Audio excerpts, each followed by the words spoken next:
Hello, everybody, and welcome to this week's episode of Cork in the North. Thursday, 6 o'clock. This is going out. Thanks so much for liking, sharing, and subscribing. A big thank you to all our new followers as well that we have on Instagram, which is amazing. Yes. And some clips have gone viral in the last few weeks. 8 million views on one clip I put up. Good out of time. Anyway, we'll move on from that. And I'll come on to this to go viral now. So we have Bronagh Diamond. Hello. Thank you so much for coming on, Bronagh. Thank you for having me. Had you before on the Patreon, but now you're so good. We're releasing you to the public. Oh yeah, I'm fit for public consumption. Fit for public consumption. That's an interesting statement. Yeah. Probably eat me alive after this. Yeah. Sure. You've had a good run recently, because remember when we've been working together, we did the Empire, and last week you were on at the Ulster Hall doing the live show for the Mudblood. Yeah, it was awesome. How was that? It was amazing. It was absolutely brilliant. They had the place sold out. So all the seats were filled with crazy, marvellous Belfastards and beyond. There was people that came from England. And England, would you believe? That far away across the water. Yeah. But it was just really good crack, because you know what they're like. The boys just have a bit of banter, and I came out and I think somebody shouted, "Geza Bokachi." To you? When I walked out, I was flattered. But I just said, you probably already have, mate. You know. Gives a bucketty. What's that? Is that gives a look? Gives a bucketty. We say buck instead of fuck. Oh. So gives a bucketty means, yeah. That's how you doing? Do you know what? It was all best. It was like, Jesus Christ, I must have done my makeup well tonight. I'm looking all right. But I shouted to him, I said, you probably already have. Who is it? You know? I did. I got a good laugh, did it? I did. Gives a bucketty. Fucking hell, that is. Imagine if that was in like West London now. People would be like, how fucking dare you? Yeah, they'd be emailing Radio 4. Like, I was at the comedy and I was offended. Hashtag me too. Yeah. Somebody actually said, I'm being shouted at.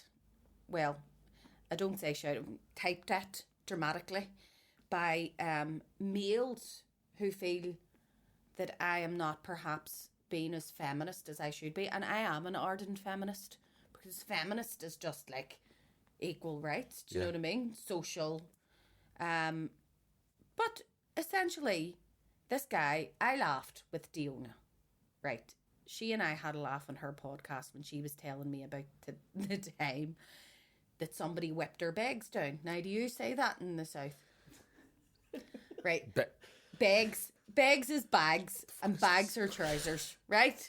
So it's right? Like, you're walking in, you're in school and you're having a laugh at someone and your boxer shorts show. Whip your bags down. We used to play it in our house, like, rabidly. That doesn't sound good, because it sounds a wee bit like... Bit weird, isn't it? An incestuous household. Like, I can imagine a 6-year-old doing it. Well, 16 maybe.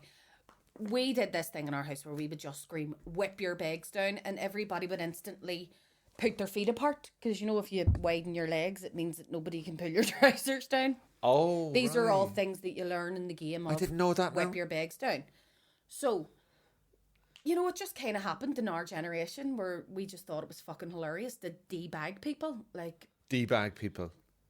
Whip your bags down. What can be funnier than somebody caught on laundry day with their grey knickers out when they've got their bags whipped down, right? Brilliant. Excellent. So that was my excuse anyway. It was laundry day. Do you remember the Kappa button-ups? And the Adidas Kappa was for the working class ones like myself. Adidas, if your ma was on top. Hey, I know Kappa. I know Kappa. Do you know Kappa? I listen. I'm working class and middle class. You can I fit straddle. Into all, you could have had Kappa on one side, I fit and into Adidas everything. on the next. Well, if you had those, it kind of started from that. People would rip your trousers off. Whenever you had the button with the buttons at the side, yeah. So whip your bags down became a thing. And I don't know why, it was just a generational thing. It was hilarious. So Diona was telling me about the time she was in the Foyle side in Derry or something, and she was standing on the escalators, and some guy whipped her bags down. And I mean, her muff was out and all. Like, according to what she told me, this is first-hand evidence, right? Now, me being me, I reacted. I laughed, because I thought, this is fucking hilarious. I asked her, I was like, were you at your wee awkward stage and all, wee pubes? No, and she said, yes. She said, and she said, yes. She was like, yeah, not pre-pubescent, pubescent child. So the indignity that she had to suffer was, she had to bend down and pull her bags up Right. in the middle of the foil side, right? The foil side. Yeah, on the escalator, so everybody got a view of her beige daisy, right? And I laughed, right? Stop acting so affronted, right? You're in the No, way. it's just the phrasing. Beige daisy. Yeah. What the fuck is it? The batool. The batool. Jesus Christ. Go on. Right. The beige daisy is the batool, right? So, anyways, we get into this conversation. I'm here having a laugh, thinking this is just fucking nectar, right? Yeah.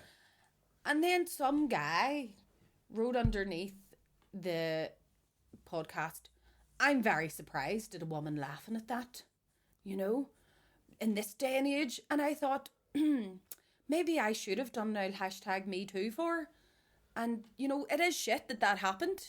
But at the same time, that's not going to detract from the fact that it's still fucking hilarious. Yeah. Do you know what I mean? Well, how long ago was it? In the 90s. Yeah, you see.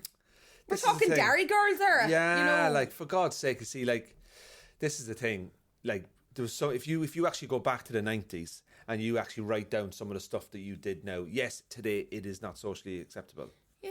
But back then, it was fucking hilarious. You could have threw bricks Yeah. at the peelers, which is the cops. Yeah. Well, they weren't cops back then, it was the RUC. But that's what you used to do for fun, didn't you? We used to dismantle the wall and then put it back together again every time. See, now if you throw a brick at the cops, they'll actually arrest you, you know. Time moves forward. Yeah, so back in the day, you could whip people's bags down, throw bricks at the cops all day long, not a word was said. Yeah, but back in the 90s, there was things that society hadn't progressed enough that were seen as acceptable. Mm-hmm. Now in 2022, those things, as society progresses, those things are not acceptable. You cannot Understandable. You cannot then have a go at somebody for doing something back in the 90s. Like, for example, can I just say, like, murder has always been bad. So, like, if somebody murdered somebody in the Frowned upon. 90s, it's still bad today. But I'm talking about social norms and all that kind of stuff. But like, that's what I'm saying. You can't, like, moving the goal. Like, if somebody, I don't know which comedian said it, but, you know, that was the line back in the 90s. Yeah. And I went to the line. Now the line is, say, back here. You can't have a go at me for being up here. Yeah. When society, so, like, you can't have a go at me for doing something that was, you know, deemed acceptable back then. Well, this, you know, it's a laugh, isn't it? Like, Yeah, well, like, if I had a daughter and that happened to her. because you've got sons, I haven't you? have 4 sons, yeah. Fucking decks everywhere, I know. I'm not talking about them, I'm talking about there's decks everywhere that say, you have 4 sons. If I had a daughter and somebody pulled her trousers down, I would want to give them a punishment beating, which is also not acceptable nowadays, but was in the 90s. But back in the 90s, yeah, very normal. You know, steal cars, Having a punishment, get sore knees. Ulster fry, punishment beaten, you know, in the bookies by 11. You know, that was the morning for people. That was it, you know, an old punishment beating to just break But how a would you sweat. feel if your son pulled someone's Oh, he'd peckers be down? dead. He Like, would if you be got a dead. phone call from a mother of a daughter and said, your son has pulled my daughter's peckers, is it? Knickers. Bags. Pegs down. How would you react to your son now? Oh, he'd end up with 2 black eyes, which is also frowned upon now. You can't But in the hit your kids 90s, anymore. but in the 90s, Yeah, in the it was 90s, perfectly it was a perfectly form of punishment. Yeah. I mean, if you didn't get a black eye off your parent in the 90s, did you have parents? That Kids was were the running question. about with summer teeth in the 90s because they were cheeky to their parents. Yeah. Summer teeth is some are missing, some are there, some are broke, some are intact. But do you know what I mean? Like, you were afraid of getting. My mom would have gave me a concussion if I so much as cheeked her back. In the 90s, concussion was a normal Normal. Sunday morning 90s. activity for your behaviour on the Saturday night. Yeah. Because your parents. in the 90s. It Yeah. was acceptable. That's the name of the episode. It was acceptable in the 90s. What else was acceptable in the 90s? Oh, domestic violence. That was Yeah. a very popular thing in the 90s. People just did it, and it was just. I have a wee bit about this actually, but I'll give it away for the podcast. I'll have to retire this. But I love the way we are very fond of a euphemism here in the north. Okay. Probably in the south too. Yeah. So basically, what way it works is, you know, like somebody could be a chronic alcoholic, and we'll go fond of a wee drink. Fond Like of a we drink. downplay Yeah, everything. Oh, do you yeah. know what I mean? We can't deal with reality. You can't, you know, likes a wee drink. Manic, like mental health problems, speaks to furries, and we'll go, it's a wee bit of a character. Yeah. Take it to the bed. Aye. Or beat the wife, beat the shit out of the wife. Do you know what people say? They go, Oh, he's awful good outside though, isn't he? Street angel, house devil. Or else they go... Street angel. Street angel, house devil. Or they go... It's a bit heavy-handed. It's my dad, that, I think. Bit heavy-handed. You're going, bit heavy-handed? She's walking about there without a bar in her grate. Do you know what I mean? She can't fucking speak because he's a bit heavy-handed. But they stay together. And they'll still say to you, no such thing as divorce back in our day. We just stuck it out. And you're going... It sounds horrendous exactly, back then. shame on you. Do you know what I mean? Sounds fucking horrendous. Aye.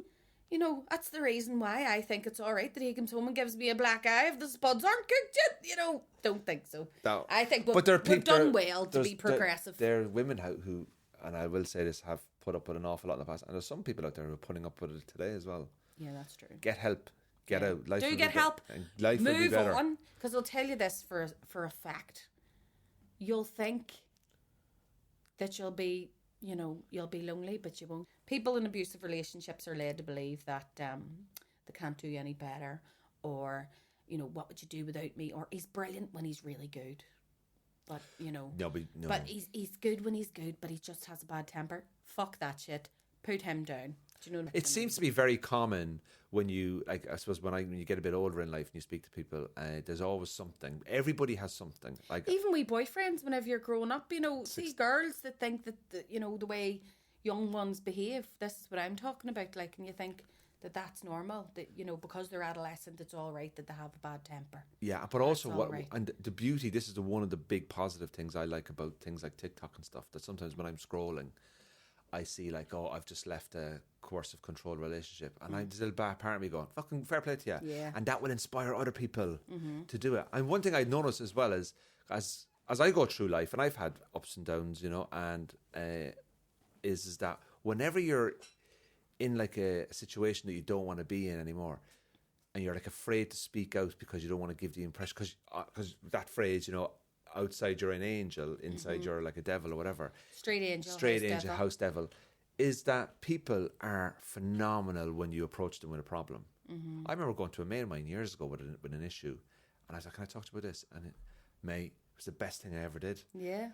And every so often he'd ring me, go, just checking up on you. Yeah. And it's just a little private thing. People are great, aren't they, that way? Human beings are, when, you know, from my experience anyway, when you've got problems, people are brilliant. You know, people say, oh, I don't want to burden you. You're not burdening me. I'm honoured with the fact that you feel you can trust me with that information. Although, can I say, humans are, I think, genuinely, on the whole, beautiful things. You know, we have the capacity to surprise and to be, you know, so thoughtful and caring. And I would go to the ditches for my friends.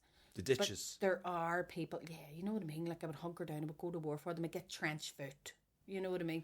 But there are people who just fucking love to complain. Oh, drama. You know, I personally have known a few people in the past that you're afraid to even say, what about you, when you walk past them, because they don't take that as the throwaway thing that it is over here. What about you? You go dead on.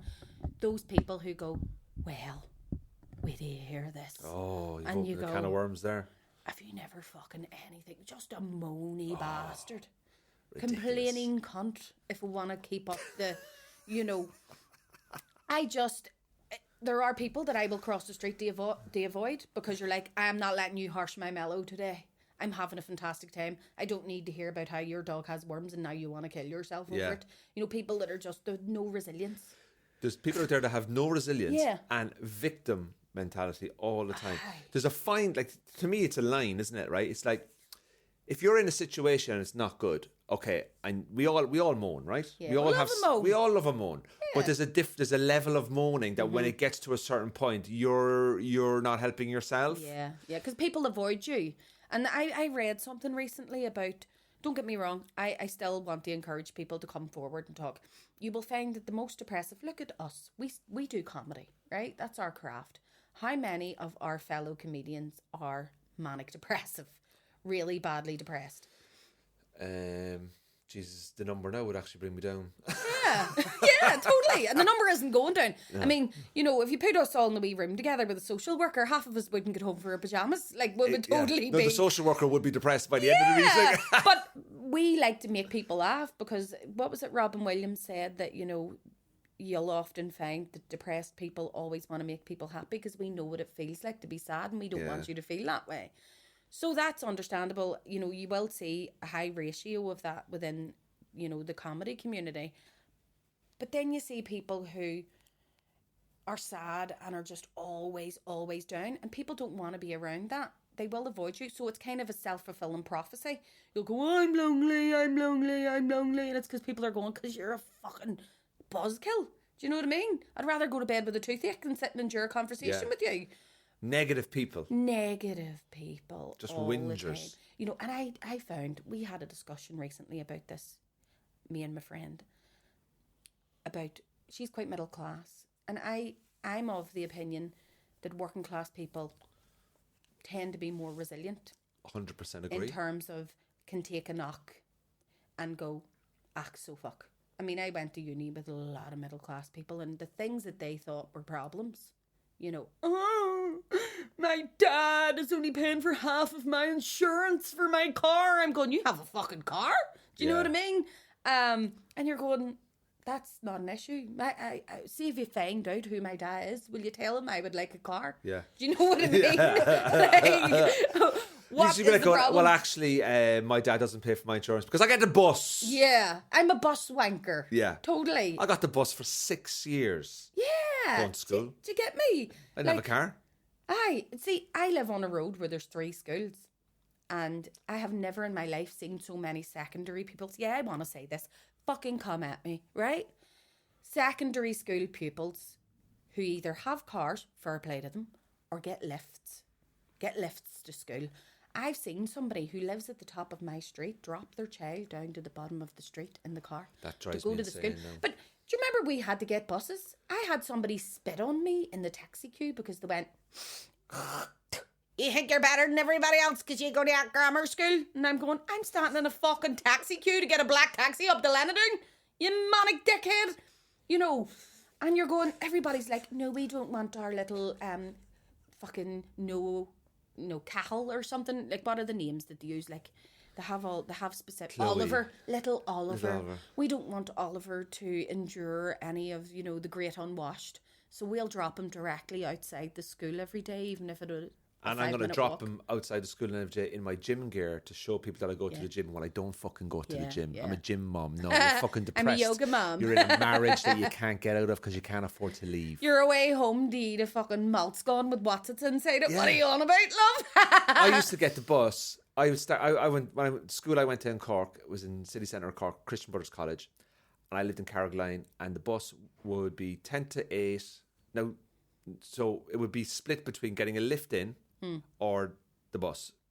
But did you live a good distance away from your school? I needed to be on a bus by 10 to 8 to be at school for 9. Oh, Jesus. Yeah. And I would get on the bus, say 10 to 8. Sometimes the buses would be full as well. You might get a bus at, say, 8:05. You might get into the city centre for, I don't know, maybe, say, 20 to 9, quarter to 9. And then I would have to walk for 15, 20. I was regularly late, like. You're like you're going to be one of those people. Back in my day, we had to walk here and we had no mobile shoes. phone, no, none of that. And like back in my day, it was nothing but fields. Used to be nothing but trees here. Do you know the way they love saying that? Exactly, yeah. No mobile There's a wee phones. river there. Nobody even knew what self-esteem was in the 90s. Yeah. If you had any, somebody would have stolen it from you. Yeah. But get to school, say, for 9. School would finish at 3:20. But my first bus home wasn't until 4:10. So I would get the 4:10 bus home, and I wouldn't get home until probably 5:10. Jesus, is that so I would be up. Were you watching the trucker advertisements going, lucky bastards have only to walk for 2 hours, but after that they're done? And I did that for 6 years. And I never complained, because to me that was just normal. Like, it was normal. Aye. Now people are like, now my niece can walk to school, so she leaves the house, say, at 9:15, and school finishes, say finishes at 3:30. She's home at 4:45. Like, you don't realise it. They've got an extra hour in bed than I used to have every day, and they're home an hour early. They're having 2 more hours. And what are they doing with those 2 hours? Fucking, can I go on TikTok? Yeah. And I used to have to study then at 5, having my dinner. I used to do my chores at home. I used to light the fire every night. Do you remember lighting the fire? I used to light the fire with the That's another briquettes. thing. Remember lighting the fire with the My briquettes? man used to get up dead early in the morning to do the fire. See, nowadays I think I'm fucking terrible because I have to get up People and don't go, realise, man. turn the heating on. I used to have to fill the coal buckets, walk the dogs, feed the dogs. Then I would have to study. Then I would have to... And then I would get home. By the time dinner and all that would be done, Tuesday night I used to watch Champions League on ITV. So the coverage would start at 7:15 for a 7:45 kickoff. And then I used to watch EastEnders and Coronation Street with my mother. Neighbours used to be on. No after the time to phonics. go out and play football because you had to be up again the following morning. Lads, People, just £1 a month, you can sponsor. It's actually £3 a month on Patreon, but that would help me. £3 a month, you can sponsor a deprived young child. The inner child is in there. Please sponsor this. Please sponsor me. I'd appreciate it. It'd be very nice of you he to do that. needs a new pair of little specials pompedalians. What's Pompedalian? What the You fuck? know, Who are these people? You know in the Isle of Shite and Little, whenever you go in and you're like, oh, there's a pair of fucking trainers, a pair of goodies for £3. They'll do me. Do you know what I Crocs. mean? I looked at Crocs the other day and I went, do you know what? They'd be grand around the house. And I went, no, I'm not That's at that how it stage yet. starts. I'm not at that Here, stage yet. Did you know the wee holes in Crocs? Do you know the way they have wee holes in Yeah, them? what's that for? That's where all your dignity leaks out. When you wear them. Very good. You know? Fucking hell, bro, you're on fire I'm today. on fire! The Ulster Hall set me up, you know, cracking You've woken funnies. up with a new mindset. You're in Yeah. it to win it. Totally. But apparently you start going, they'll be all right in the house, and the next thing you know, you're wearing them day and night out. No. Oh, yeah. That's class. That's class. Although I'd say they're great for dancing in. You just feel like you were... Do you know what I jumping think on is her. worse than Crocs? Sandals with socks. I'd rather see someone with Crocs rather than somebody wearing sandals with socks. Also known as the world's earliest contraceptive. Because you saw somebody wearing socks and you went... When they turn around to you and they're like going, well, how are things? You're looking at them going, fuck off. You're looking at them going, all right, Moses, way Oh on. my You'll God. not be parting this Red Sea. Are Crocs considered sandals? So are you allowed to wear socks with Crocs? No. Well, if you wear socks with Crocs, you're basically just entering like A different phase of life. Right? Yeah. Like what excites You're you. collecting your pension. What aren't you? excites you is the triple lock on the pension. Yeah. Whereas before it's like, you know, when the budget happens. very This is high how, you this is how I guys know have- I'm getting old, right? When the budget happens, I used to be like, what have they done with fags and drink? Aye. And they go, oh, fags are going up 20p and drink has gone up 5p. Like, all right, that's manageable. Now it's like the budget happens. Like, what are we doing with the pension? Is the triple lock still fixed? What's happening for first time buyers? I'm not interested in the fags and the drinking. I moved on to the next scale of.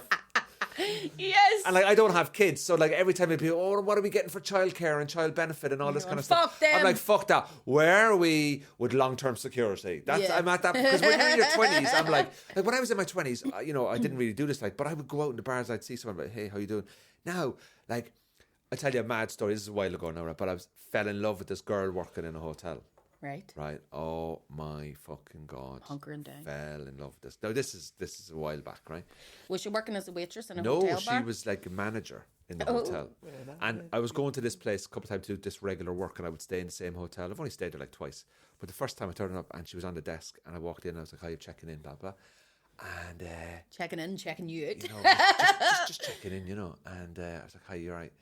And she was Irish. Oh. And I was like... Where was it? It was in England, though. Oh, so that But she was Irish in England. a thing to behold. So I thought, oh, she's Irish, so I'm Irish, so we'll do that Irish thing now. Where are you from? Yeah. Right? And We'll have 1 minute to find a million person views in on common. TikTok. 5 million views on 8 million, actually, Sean, all right? You know, Sean, get your fucking information correct. I'm bigger than 5. I'm an 8 million guy. 8 million. Anyway, she's checking me in, but she goes off and lets someone else check me in, and I was gutted. So I go in and I just forget about it, you know. And I'm only staying there one night. So I get home that night from the gig, and I'm flying home the following day. So this is mad. Now, this is a good... I'm trying to think how long ago this was. This was fucking... In the 90s? No, when was this? Was this like 2000? This is... I think it was pre-pandemic. Right. I was single anyway. Oh. So BC. that night, before Corona. that night, I come back in from the gig and I get a drink at the bar, and I thought I'll just get a quick pint before I go to bed. And she's still working, and I'm thinking to myself, oh, this girl, she's just quirky, Yeah. and I like this. I like that you picked up on this right away. She was really quirky, and she'd really. Did she have big tits? That's what it was, No, wasn't it? no. But she had nice hair. She had quirky. She just had quirky earrings, and I just thought she looked really unique. Ah. But I didn't speak to her because I'm not a creep, and I didn't want to go up to her with somebody at work. And look, she works in a hotel. Can you imagine how many fucking men are in hotels? Weird men. So I just went to bed, and that was it. Got up the following morning, checked out. She wasn't there. And I forgot about it. Completely forgot about it. And then I was rebooked to do this thing again. It was like a TV warm-up kind of gig. Yeah. So you basically, what you do is, it wasn't a TV warm-up. It was it's a bit of a strange one, but you're kind of doing like admin. Yeah, it doesn't matter what it is, but they rebooked me for something else. And it's the same side of day, same hotel, same times, that kind of sort of different day. So I go back to this, and I'm like, I wonder if this girl is working here again. Right. So I go in, she's fucking on the desk again. And I was like, hiya, how's it going? Yeah, I was here a couple of weeks ago. Yeah, you getting on all right? She's like, yeah, how are you? And I'm like, yeah. And I'm like, oh, fuck, there's a vibe here. Like, yeah. I'm not going to do anything. So I went to bed anyway, and did my thing, went to bed, came back in that night, and I thought I'll get a pint. thought you were saying went to bed, did my thing. No. Right, okay. I did my thing, like I went to Had work. an old Tommy tank. Jesus Christ, Right. Bronagh. Okay. This is an over 18s podcast today. But was it not? I thought. Don't worry about it, it's fine. I went and did my gig, did my thing at the gig, and came back, and I thought I'll get a pint in a hotel. She wasn't there. No, I don't give a fuck whether she was there or not. And then I went to bed. I did give a fuck because I was like, maybe. You didn't get a fuck. No, this is the last time I'm going to be doing this thing because it was over. So I thought, maybe would I gone? No, I won't go up to her. But she wasn't there anyway. So I was gutted. And then I thought to myself a couple of weeks ago. Always go up, Andrew. Should you? Yeah. But you're not thinking like as a creepy man in a hotel. Look, the very fact that you're thinking that way is saying that you're not a creepy man in a hotel. Creepy men in the hotel don't think that way. They just skis all over you. The thing is, what are you going to do? Shoot your shot? Like, I mean, either she thinks you're a creepy person or there was actually some vibe going on. Oh, no, it's too late now. Man. It was 2 years ago. Hotel girl. No, my point is, like, I've totally forgotten about it, but Right, I just reminded me of it. And I was kind of saying to myself, would I, when I was in my 20s, I would have maybe asked her out. Yeah. But now I'm so kind of a bit more self-conscious Reserved. of kind of like, it's not the fear of rejection, but it's also a bit like, look, she's at work, she's working in a hotel, there's a lot of businessmen, it's one night thing, it's going to come, how many times a day does this happen to her? It's going to come across really sleazy. There's absolutely no point. Yeah. So that was my mentality. Right. There's no point in doing that because it just might come across really creepy. And I don't want, like, I'm very cautious of, like, not, especially when alcohol's involved. I try not to do stuff like that when there's alcohol involved because, you want to go for dinner? And it's like, oh, he's pissed. Actually, no, I'd like to do it when I'm fully compos mentis, so that it means more. Mm-hmm, totally. That was my mentality. That's the way I think about it. What do you think of that then? No, I think you're 100% there, actually. If you have drink in you, like I was terrible for that whenever I drank, because, I don't drink now. Yeah. And making plans that you're like, that's it, definitely. Would have booked flights that have been that certain I was going to do it. And the next day waking up going, I have absolutely no fucking intention of doing what I promised I would do. But it does mean more. If you're not drinking, I would say, approach her. Because even if you're not looking for like instant gratification, if you're saying, do you want to go for a drink sometime? Or can I take you out for dinner? Do you know what I mean? That's planning for the future as opposed to, I just want to. But then there's a part of me, then it was like, if I invite someone out for dinner and they say yes, I'm thinking, she only wants the fucking free dinner. Like. Yeah. Do you find as you're getting like older into your 30s? Because I have thought this. A lot of my mates that are like still single and like shopping about in their 30s, they go, oh, fuck. They're looking now going, that's not going to work. Do you know what I mean? Oh, She's too far away. I won't go more than 5 miles for love. I actually had a fella. The Proclaimers would go 500 miles, walking, no doubt, but you wouldn't drive 5 miles. No. But six to the push. I actually had a friend of mine was looking on Tinder and he said that he saw this really good looking girl and he was thinking of meeting up with her. But then he spotted that she lived not far from where Sellafield would be. And he actually went there in his head and went, no, I want to have kids one day. What if there be radioactive babies? Do you know what I mean? He was already procreating. He was like, she lives near a fucking nuclear power plant. But maybe she wants I don't want no Chernobyl twins. Do you know what I mean? Yeah, but maybe she wants to be whisked away out of Sellafield and moved to somewhere else with her hubby. Yeah, maybe. But he wasn't Radioactive taking the kids. risk in case her ovaries were already radiated. Oh my God, 2 fucking robots coming out. I know, can you imagine? But then again, he isn't the best looking either, so you wouldn't know whether or not it was the radioactivity or just Him. fucking bad genes. Bad genes, he's yeah. one eye up there and one eye down there because you're his dad, not because his ma lived near Sellafield. You know what I mean? Fucking Quasimodo's looking far better at the minute. You know, pictures in the lineup. That's brilliant. Yeah. But yeah, so I you know, when you were talking about doing stuff differently back in the days, when you were drinking, I won't go into it, but were you an unreliable person? Yeah. Oh, you could rely on me to bring the party. Do you know what I mean? My ma says, Bronagh, see, whenever you're drunk, you think you own the world. Like, I went to a pub before. Blocked. And might I mention that it was a wake? It was my great uncle's funeral, and everybody went to the pub afterwards, to the King's Head.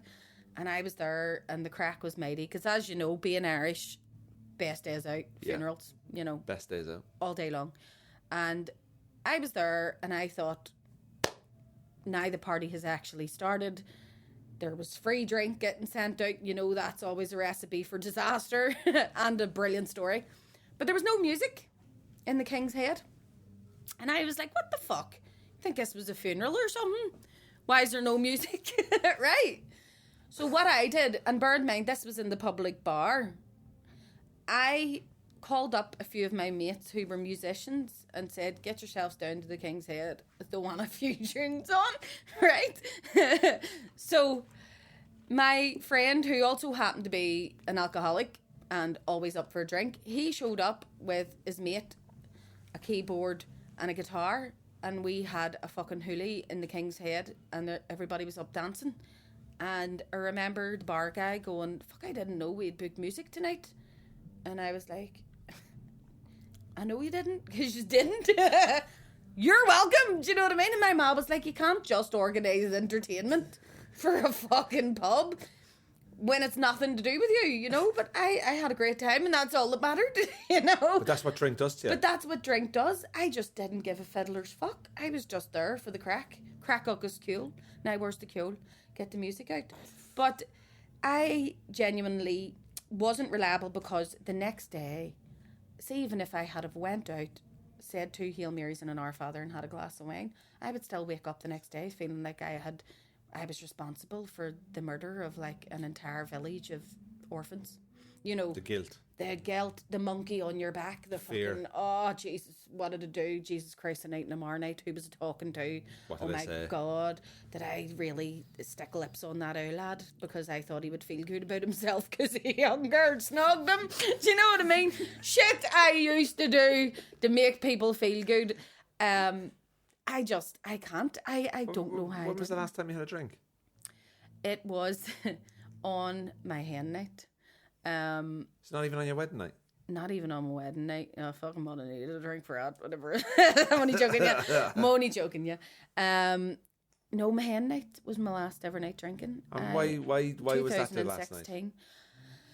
It was just a nightmare. I ended up getting into trouble, and the way that I look at it now was I'd been getting to a stage up until then where I was drinking too much, and I was relying on it, you know, and I was drinking before I went out. I was drinking while I was out. And then, you know, see if somebody had asked me, do you want to go for a drink tomorrow? Because it's Friday. I'd have said, I can't have work on Monday. I go, I know, but it's Friday tomorrow. I go, but I'll not be fucking home for Monday. Because that would have been me out on tour for Really? about 5 days. Yeah. Really? Yeah, it just got to a stage where, don't get me wrong, it wasn't always, I'm not saying I got into trouble every time I was drinking, but any time I did get into trouble, I was drunk. You know, it just got to a stage where it was like, this isn't fucking worth it anymore. And how did you stop? How did you realise you had to stop? Because normally to say something happens, there could be a small thing. No, I'll tell you. The light bulb goes on. I'll tell you, the light bulb actually did go on in the police station where I woke up, right? It was flickering. Were you throwing bricks at the peelers again? I wasn't even throwing fucking bricks at them. I You was should have been throwing... like, this was acceptable in the 90s. Yeah, I wasn't throwing bricks, I was throwing digs, right? I woke up and it just went, what the fuck happened last night? And I went out looking like Sex in the City and came home like Babe Pig in the City. You want to see the state of me? I actually asked for their tracksuit that you get in the police station. That's how uncomfortable women's clothes are when you volunteer to don police clothes because you're like, get me out of this fucking dress and these shoes. Get more comfortable. So I just went, and I went to AA. I genuinely recommend it to anybody. See, if you think you have a wee problem with the drink, you probably do, right? See, sooner or later, you think you can stop whenever you want and then it owns you, right? One day you're sitting there going, why the fuck am I drunk at 4 o'clock in the day, right? Going to AA, I used to think that you had to be on a street corner to go to AA. Yeah. I used to think that like only wee old men that smelled like pish went to AA, right? And then I went and there was loads of people my age. Pilots, accountants, Younger. nurses, doctors, Judges. Alcoholism doesn't discriminate. There's nothing to be ashamed of except for like maybe fucking whipping somebody's bags down when you're 34 and should know better. But whenever I went, I just sat with these people and I knew, it was kind of like I knew the second I went to AA that I could never drink again, because you're admitting it, aren't you? Yeah. You're going, I am an alcoholic, so if I go out and drink after this, I'm doing it with the full knowledge that I'm not supposed to. So I went, and I remember everyone sitting in that room, and they said to me, it's a life beyond your wildest dreams. And I remember thinking, these people are full of shit, but I'll take, you know, a livable life. And it actually is a life beyond your wildest dreams, because I couldn't have ever in my wildest dreams imagined that I would be able to live so happily without having a drink. Yeah. I used to think, how am I going to get through Christmas? How am I going to do this? How am I going to... And now I go, fuck, how did I do that? See the many days in my life that I wished away. I actually grew a set of balls when I got sober. That's why I started comedy. Because I actually went, right, doing comedy is the exact same as going out and having a drink. Because you go to pubs, right? You talk a load of shit. And you like overshare with strangers. And then the next morning you wake up terrified you've offended somebody. It's the same as doing stand-up comedy. You're like, I'm comfortable with that. Yeah. I just want to go out and do that again. So that's what I did. And it is a life beyond my wildest dreams now. I've been doing the Ulster Hall. Mate, I'm on your podcast. Bronagh, tell me about this. About the clarity not drinking brings you. Oh my God. Yeah. See, do you know what I've noticed in terms of clarity? You know your own worth. I put up with an awful lot of shit because now this is before I would have even diagnosed myself as an alcoholic. This is whenever I just thought I had a wee drink at the weekend. Do you see the amount of shit that you're willing to tolerate from other people because you either A, can't be dealing with aggro, you don't want to give yourself, you know, this level of discomfort by having a disagreement with somebody because your nerves are already frayed, your head, your cognitive thinking's already fucked up, even if you only have one drink on a Saturday night. Do you ever notice like you're still not right by Wednesday? Because alcohol is a depressant masquerading as a relaxant, right? And you think, oh, I'm going to relax, I need to relax, I'm really down. But then the next day, your serotonin levels have dropped even further and you're worse than you were before you had the drink. Yeah. So now I found that my sisters say to me, Bronagh, you just don't take any shit anymore. If somebody fucks me around, I don't take it because I don't give people shit, so I don't take it. Do you know what I mean? And I'm just like, nah, I'm not. See the amount of like people, places and things that you're willing to walk away from now because I don't have the drink. I'll go, do you know what? That person didn't really bring anything to my life. I just drank with that person, and you know, you were enabling them, and they were enabling you. They were enabling me. So I'm just not going to do that anymore. And your life just gradually improves, and the next thing you know, you look and go, "Fucking who was that person that put up with all that shit, and talked a load of shit, and wasn't reliable?" Now, if I say I'm going to do something, I do it. But I'm also not afraid to tell somebody that I don't want to do something. Yeah. You know, I'll go, nah, actually, I'm not people pleasing as much, but I also will be very reliable. You know, if I say I'm going to be there, I'll fucking be there. Yeah. You know, by hook or by crook. And if I don't, it's genuinely because there is a reason, not just because I'm doing things out of fear. You know, my motto now is feel the fear and do it anyway. Yeah, there's a book called that. Is there? Book called Feel the Fear and Do It. And that was the book I read, and I read that book and I did stand-up comedy. Did you? Because that's my saying for doing so. I go, you know what? You can only be brave when you're afraid anyway. And just feel the fear and do it anyway. You know, I'm not going to sit here and say, oh guys, you need to read all these self-help books. No, I read this book and it was just very simple. There's only about 100 pages in it. I'm going to read it. Called Feel the Fear and Do It. And we get it on Amazon for $1.99. And I finished that book. I think I read it in a day and a half. Like I dipped it in. And about the following day afterwards, I booked my first comedy gig. Did you? And it wasn't like, this is what you got to do, you know. You and I are kindred spirits then, Yeah, because like, that's what I kept saying to fist myself. bump. Like getting out of bed at like 3 a.m. None of this bullshit. Yeah. It's all just tiny little things. But I want to ask you a question about your relationship with your husband, because when you met him, you were drinking, because obviously you had your Hindu. And then obviously you get married and you're not drinking. And the fact that your husband is still with you today, because he met you socially, you're drinking. Oh, Bronagh's me missus. We go out, we have the crack, we have the pints, we have the laugh on the street. Then all of a sudden, you stop drinking, and now you've moved into a different way of living, and maybe everything that he may have known. And how would he adapt to your big change in life? I have to say, I was the one that was more reluctant to stop drinking. Whenever I met him, we met in a pub. Yeah. You know, and had a laugh through drink, and it's a progressive illness. So it's like, you know, you can get cancer and find out that you have but if you'd have treated it earlier, it wouldn't have got as bad, right? And that's the way the alcohol is. So with Curtis, he and I met and we had a laugh, and all the things that he loves about me, and you know, that I pride myself on because he loves, I felt that maybe that was because alcohol made me, you know, this way or that or the other. But whenever it got to the stage where I needed to stop drinking, it was actually Curtis who would say to me, Bronagh, this isn't adding anything to you, it's actually taken away from you now, you know. And he is an absolute darling, I have to say. He's the absolute love of my life. You know, I think he and I complement each other in really good ways. We're very different in a lot of ways, but also really similar whenever it comes to the core, basics of what we believe we should do. Once your core is fine, isn't it? You know, and he was the one that said to me, Bronagh, I think you're an alcoholic. And I went, I'm not an alcoholic. I'm too young to be an alcoholic, Curtis. I'm not ready to give up drinking. What are we going to do? What about whenever we go out and he understood all of that, and he was like, you know, I get that, but it's not making you happy anymore. You know, it's not. And I wasn't drinking all day, every day. You know, let's get that straight. It wasn't like I was waking up first thing in the morning and having a drink.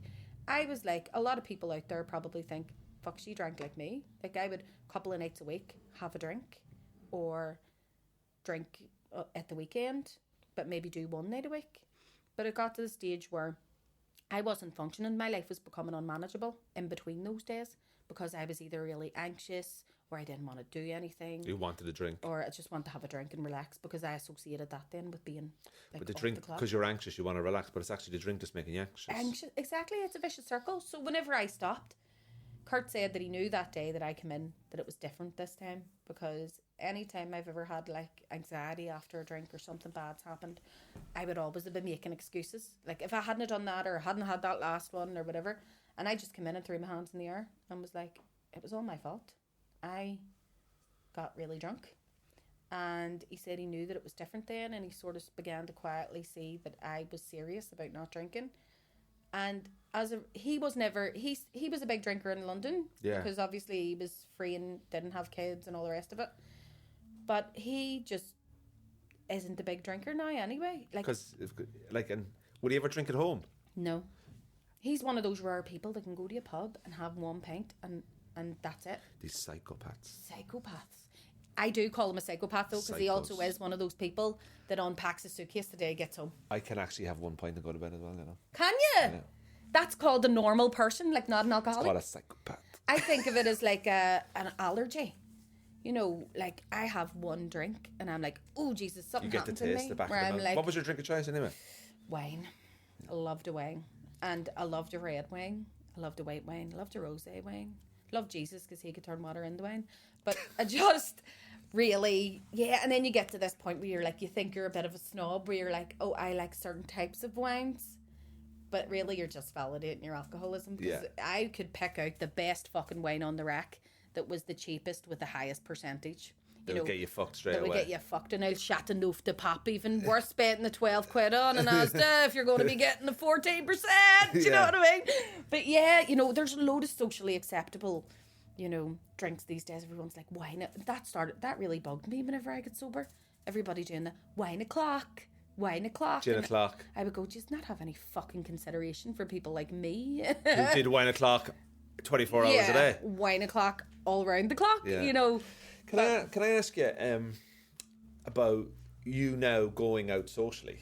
Mm-hmm. So can I ask you how many years has it been in total? 6. So if I said to you now, Bronagh, tonight we're going out to a pub in Belfast. There's 6 comedians. We're going to have the crack. It's our Christmas night out. Mm-hmm. I've done How that. are you comfortable in the pub? Because I know an alcoholic, and they will go to the pub, but they will only go to the pub for half. There's like different levels, isn't there, within it? It's kind of like there's some people that just like will get anxious in a pub, even if they've been sober for 10 years. Yeah. And then there's people who I know who are like, I haven't had a drink for 15 years, but I will drink non-alcoholic Peroni, and that suits me. I love a wee non-alcoholic beer. Well, would you do that? Yeah. Yeah, the thing is, though, I think it's all to do with your comfort zone. I judge my night out by the quality of the company, right? So the way I think about it is, if I feel as if I need to have a drink to enjoy your company, you're not good company. Do you know what I mean? That's me having good company with the alcohol and going, I need to drink to make you interested. Do you know what I mean? Like, you know, people like, you know yourself, you probably sat with people and you go, I'll get another round because I can't fucking listen to this, right? Your dog has worms. Do you know what I mean? But I love a night out. Now, I'm up when I'm out and down when I'm in. I can be calm when I'm in, you know. I'm up when I'm out and down when I'm I in, get right? energy off other people, you know, like that kind of extrovert. And I enjoy a great conversation, but I don't want to talk about the weather. I want to know whether or not you believe in Jesus and what your childhood was like. Do you know what I mean? Yeah.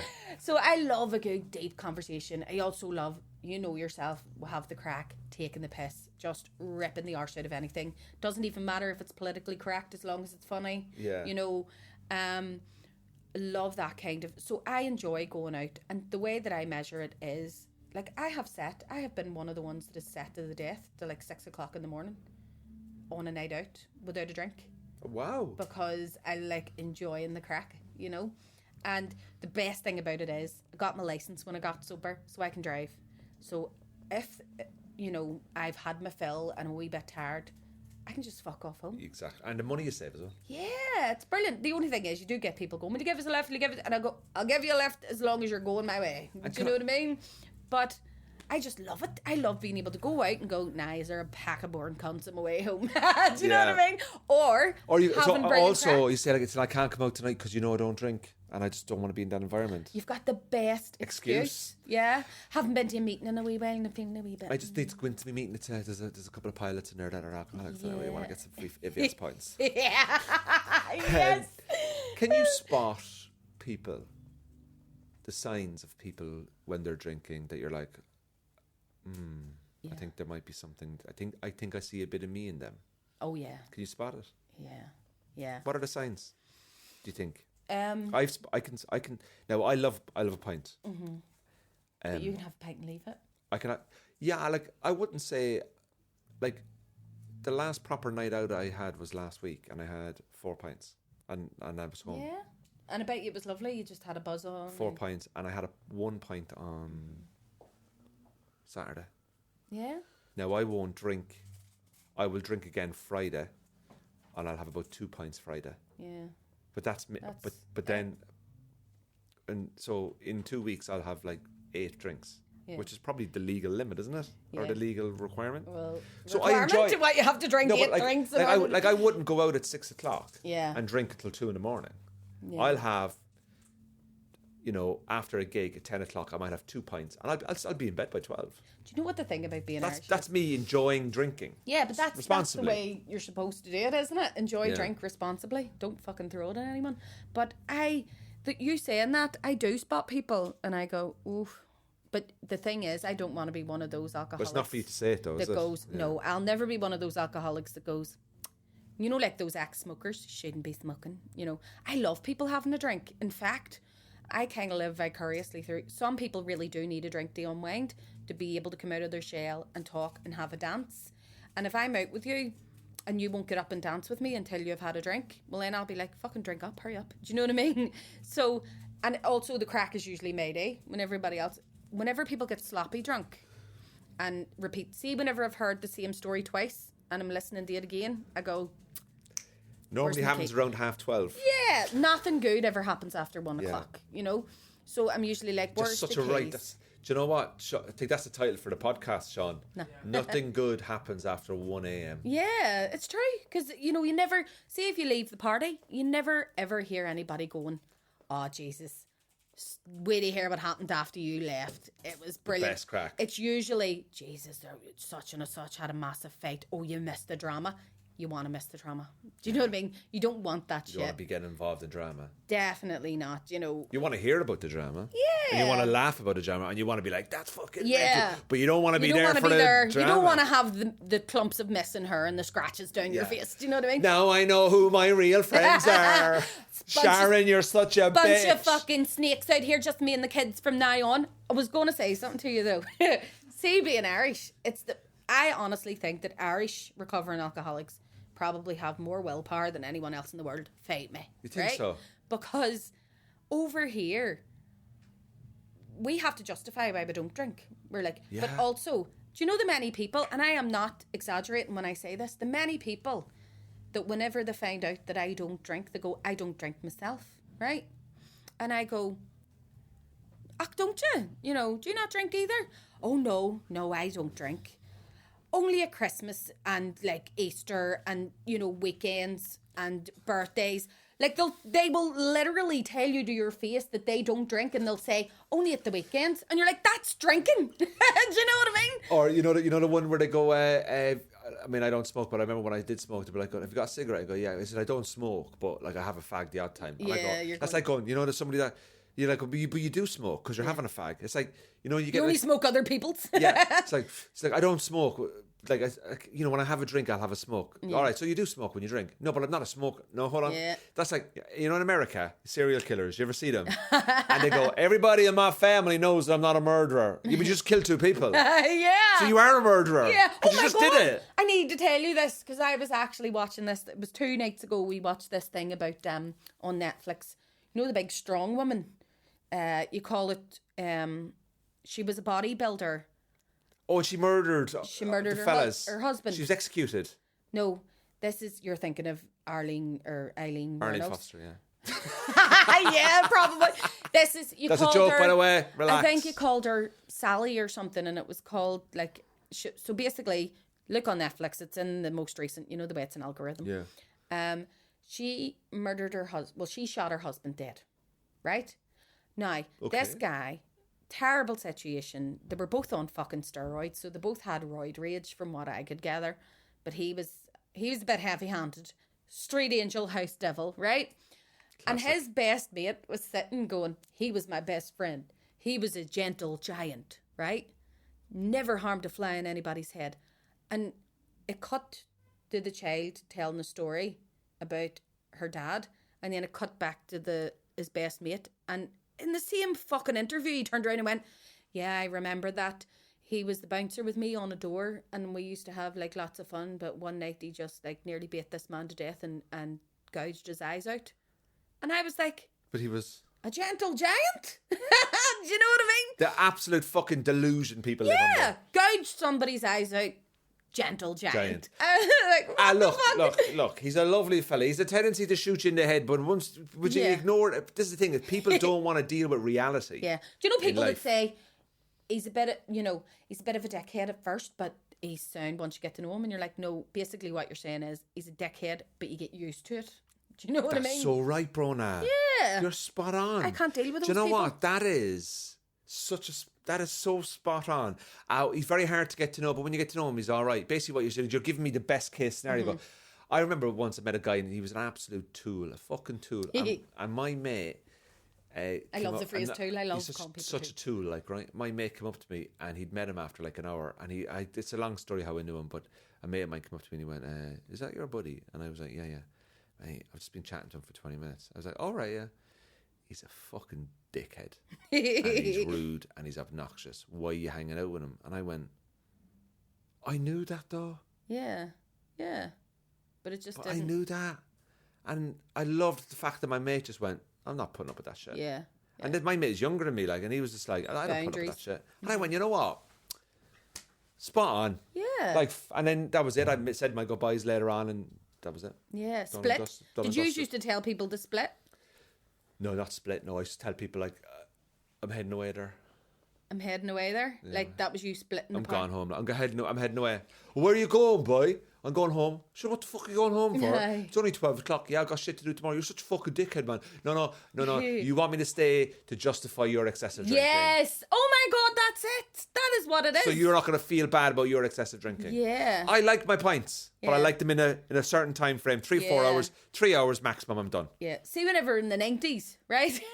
When you could do Well, punishment do you beatings, know- you could throw bricks at the peelers. And you could sit and drink to excess and beat your wife. But whenever we were growing up, we used to do this Please thing. don't beat anyone. Don't beat anybody. It's terrible, right? Unless they're a racist. Or Nobody. a You woman don't beat it, beater. Brona. You don't beat anyone. No. I'm only joking, yeah. We do not condone any we don't violence condone here, any kind of violence. Except, I'll tell you off camera. Oh, right. Yeah. So whenever we were younger, I don't know if you did this, did you? We used to run about, right? See, in my neighbourhood that I grew up in, it was that rough. Even the dogs ran around in groups, right? And we all used to knock about in a crowd. So you called it our crowd. Do you Our know what I mean? crowd, okay. Like, so there was a crowd of ones that, but we got really fucking, I don't know whether or not it was egalitarian or if we were just a complete dictatorship. But it got to the stage where you had to be sound or you weren't allowed to hang about with the crowd, right? Or if you stepped across the boundary, if you get on like a bit of a wanker, you were told to split. So everybody else in the crowd would have like a sort of meeting and be like, yeah, Janty's acting a dickhead these days, you know, he keeps like, you know, I don't know, whipping Carla's bags down. Do you want to tell him to split? And everybody would get together and go, right, all in favour of telling them to split. Is that how you did it? It was like back before there was Love Island or whatever, or Big Brother. This is how we evicted people from the Big Brother house. We've all had a meeting. So what happened was you would all get together and say you'd be standing in the park, I don't know, fucking defacing the swings, and you would go, Janty, we were talking and we want you to split. You have to split. And then they would do this walk of fucking shame Is where that they at the had end to of friendship, leave. like forever? Well, you'd probably make up with them a couple of weeks later or months later if they decided they were going to rein it in and stop being a dick. But that's how right. we kept people's ego in check. But you would go, here, split. And they would have to walk, do the do-do-do, walk of shame where everybody go, wah! Do you know what I mean? But that's essentially what reality TV... This is back in the 90s Yeah. when there wasn't reality TV. I had plenty of walk of shame, to tell you that. It's the equivalent of going to a party and, what is it, playing spin the bottle? And choosing Dur, and everyone Dur and you leave, right? Dur and you to go home. That's what it was like. It was like, fuck off, nobody wants to be your mate anymore. Did you not do that? Not really. We weren't as harsh as you think. I'm a survivor. In so many ways, and you survived the drink and everything. Yeah, I Brona, know. so much fun having you in. That And was also, brilliant, And crack. you know what? Like I learned loads off you. And also I learned loads of you. But also your history, your journey as well is really interesting. But listen, Brona Diamond, catch Thank her you out for online. having me on. And also Thanks as well, for watching. thanks to everyone for subscribing and watching the podcast. The live show is officially sold out, ladies and gentlemen. Our first ever live podcast has sold out. Thank you to everybody that's bought a ticket. We look forward to seeing you on the 11th of December.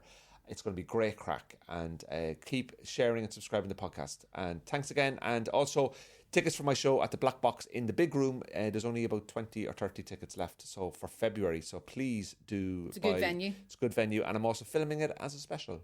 So Oh. please turn up and be polite down the night and laugh at the jokes you don't like. I'm going. Thank you.